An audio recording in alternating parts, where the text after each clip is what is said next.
باقی جہاں تک فلسطین کا معاملہ، کشمیر کا معاملہ، فلاں کا معاملہ،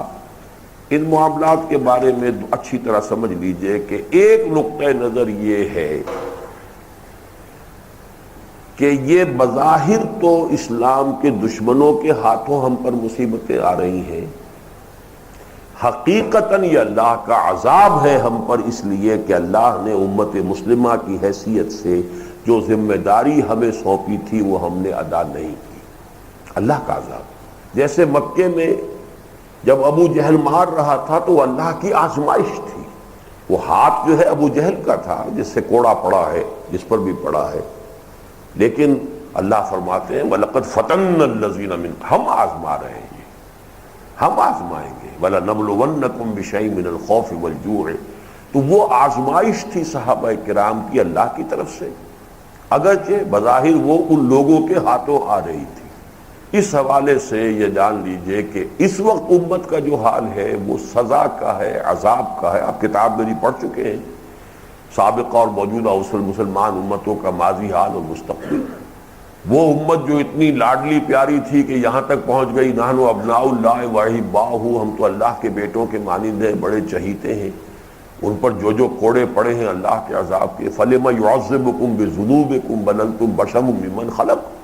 ایسے ہی لاڈلے ہو تو تمہارے اوپر یہ کوڑے کیوں پڑتے رہے؟ کبھی اسیریوں کے ہاتھوں، کبھی نبوکڈنضر کے ہاتھوں، کبھی یونانیوں کے ہاتھوں، کبھی رومیوں کے ہاتھوں، کبھی جرمنوں کے ہاتھوں، ایک پر ایک کوڑا مزیدار پڑ رہا ہے۔ کیوں پڑ رہا ہے؟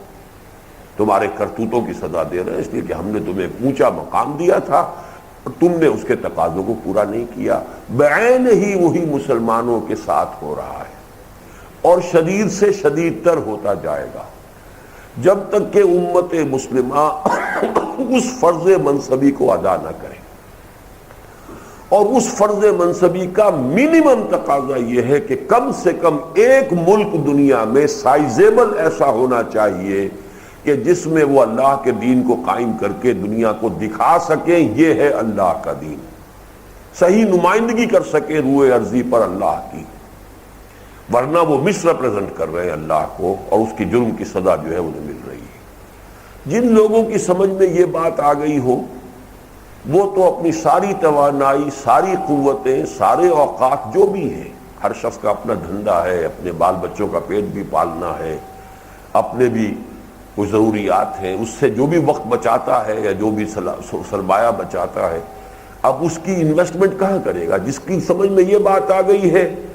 وہ تو اور کہیں اس کو خرچ نہیں کرے گا سوائے اس کے کہ اسی طرح کا انقلاب برپا کر کے کسی جگہ پر، اس لیے کہ اس کے بغیر کوئی امکان ہی نہیں ہے کہ اللہ کے عذاب کا سلسلہ جو ہے وہ کہیں ختم ہو جائے۔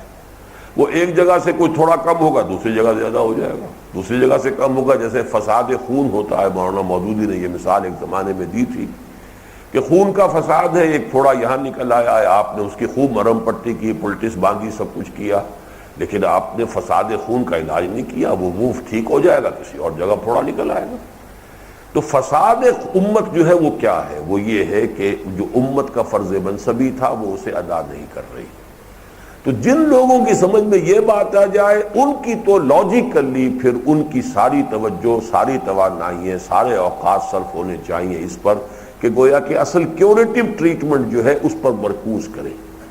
جن کی سمجھ میں یہ بات نہ آئی ہو، بڑی تعداد ایسی لوگوں کی جن کی سمجھ میں یہ بات نہیں آئی، وہ اگر مدد کر رہے ہیں تو بہت اچھا کام کر رہے ہیں۔ ہم ان کی کبھی کسی درجے میں بھی، چاہے وہ فلسطینیوں کی مدد کر رہے ہوں، کشمیریوں کی مدد کر رہے ہوں، وہ چچنیا والوں کی مدد کر رہے ہوں، تو بہرحال تھوڑے کو بھی تو آخر کچھ نہ کچھ درد جو دے رہا ہے تو پلٹس باندھ کر یا کوئی اور اس کے اوپر ٹریٹمنٹ کر کے جو کم سے کم جو ہے جتنی درد ہو رہی ہے اس میں کوئی شدت میں کمی ہو جائے تو وہ برا کام نہیں ہے، کوئی غلط کام نہیں ہے۔ لیکن جن لوگوں پر پہلی حقیقت منکشف ہو گئی ہے وہ بھی اپنی صلاحیتیں وہاں جھونک دیں گے تو اصل کیوریٹو ٹریٹمنٹ کا تو کوئی بندوبست ہوگا ہی نہیں۔